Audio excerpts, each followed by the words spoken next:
Section 1.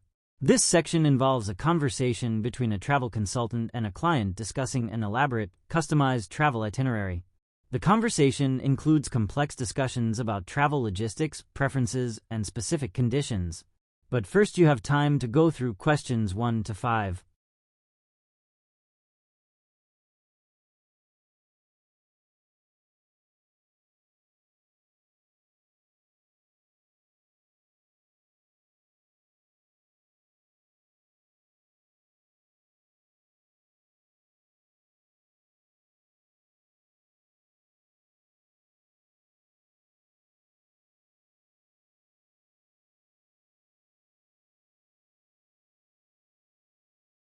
Good afternoon, Ms. Harvey. Thank you for your patience. I've reviewed the preferences you provided, and I've designed an itinerary that incorporates your desired destinations. Let's start with Europe. Did you want more time in Paris or Venice? Paris, definitely. Venice is lovely, but I prefer the vibrancy of Paris. Could we adjust the itinerary to include an extra day there? Of course. That will give you 4 days in Paris. Now, I notice you're traveling in mid-October, so the weather will be unpredictable. Would you prefer accommodations with central heating, or are you comfortable with standard facilities? Central heating sounds ideal. I'd rather not compromise on comfort, especially after a long day of sightseeing. Understood. Moving on to the next leg of your journey, you mentioned a desire for unique experiences. How about a private wine tasting tour in Bordeaux? Before you hear the rest of conversation, you have time to go through questions 6 to 10.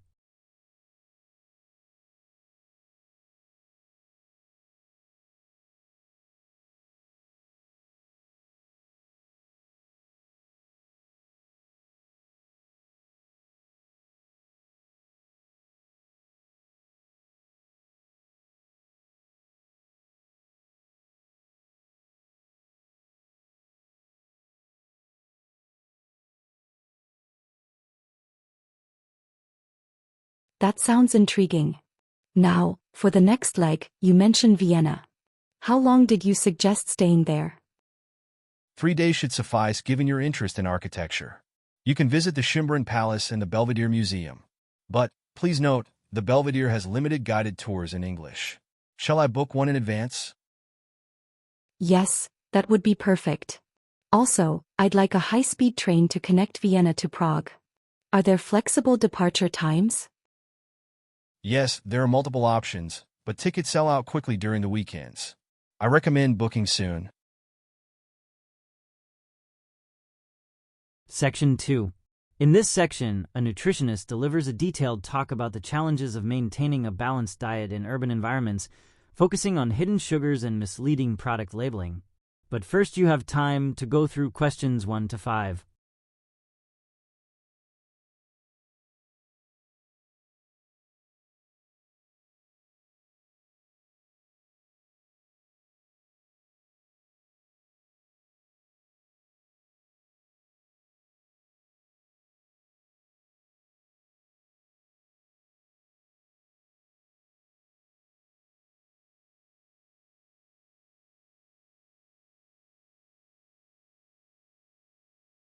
Good evening, everyone. Today, I'd like to address a critical aspect of urban living, maintaining a balanced diet amidst the proliferation of processed foods. Modern grocery stores are saturated with items marketed as healthy, yet many are laden with hidden sugars and artificial additives. For example, a single serving of flavored yogurt often contains more sugar than a can of soda, disguised under labels like natural sweeteners. Additionally, portion sizes have inflated dramatically over the past few decades, skewing our perception of what constitutes a proper serving. This phenomenon, combined with clever marketing, has contributed to an alarming rise in lifestyle diseases. Before you hear the rest of conversation, you have time to go through questions 6 to 10.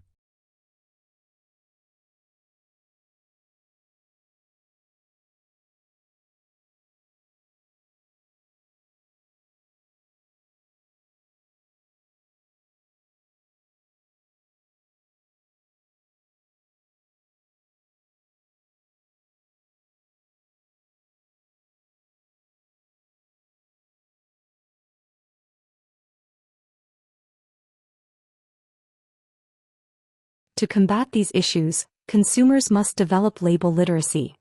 This involves identifying hidden sugars, which are often listed under unfamiliar names such as maltose or dextrose. Furthermore, the low-fat label is often a red flag, as fat is frequently replaced with sugar to enhance flavor. In urban settings, it's crucial to seek whole, minimally processed foods.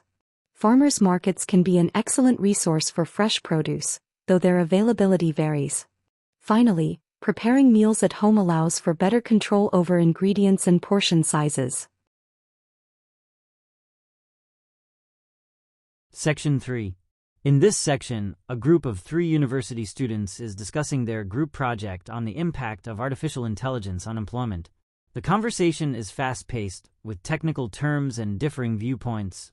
But first you have time to go through questions 1 to 5.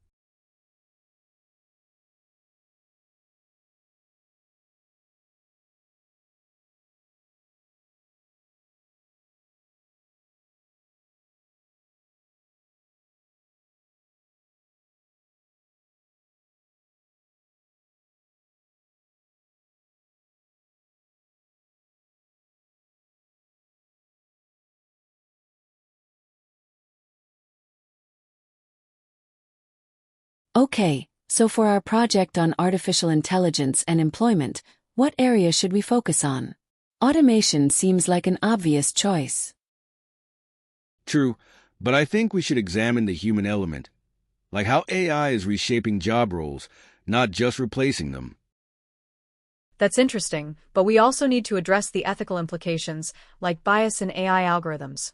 It's a huge topic. Good point. But if we try to cover everything, we'll spread ourselves too thin. Maybe we should limit it to specific industries? Agreed. What about healthcare? AI is revolutionizing diagnostics and patient care.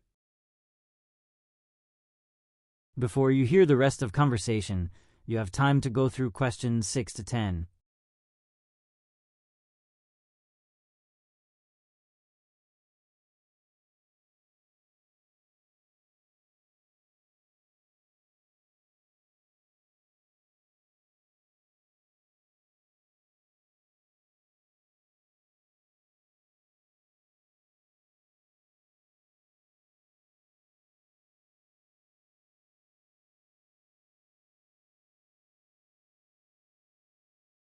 Healthcare sounds good.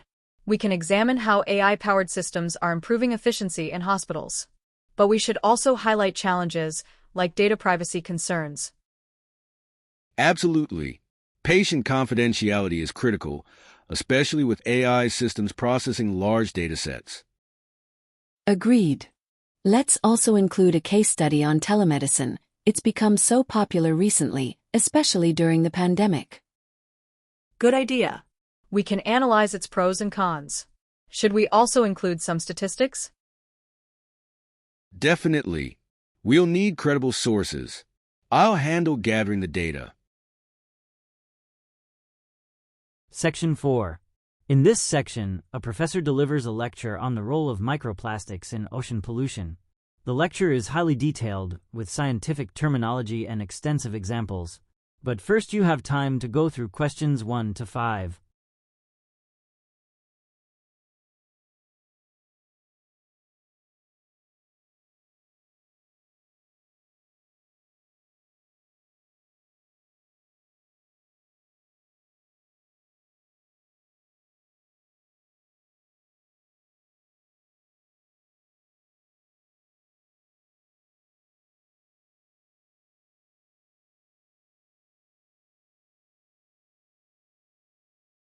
Good afternoon, everyone.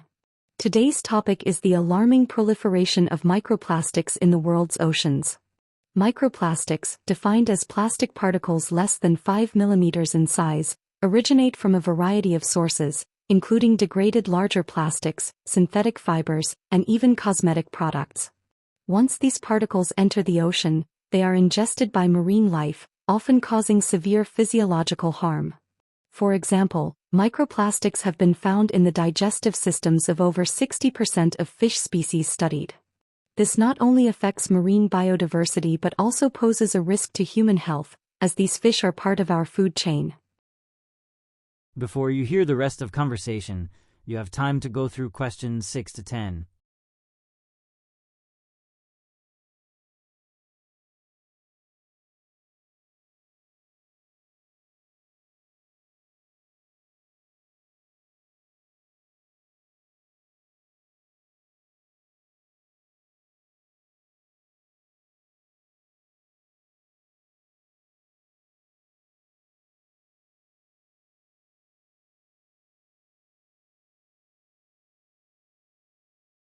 The issue extends beyond marine life. Microplastics have been detected in table salt, bottled water, and even the air we breathe.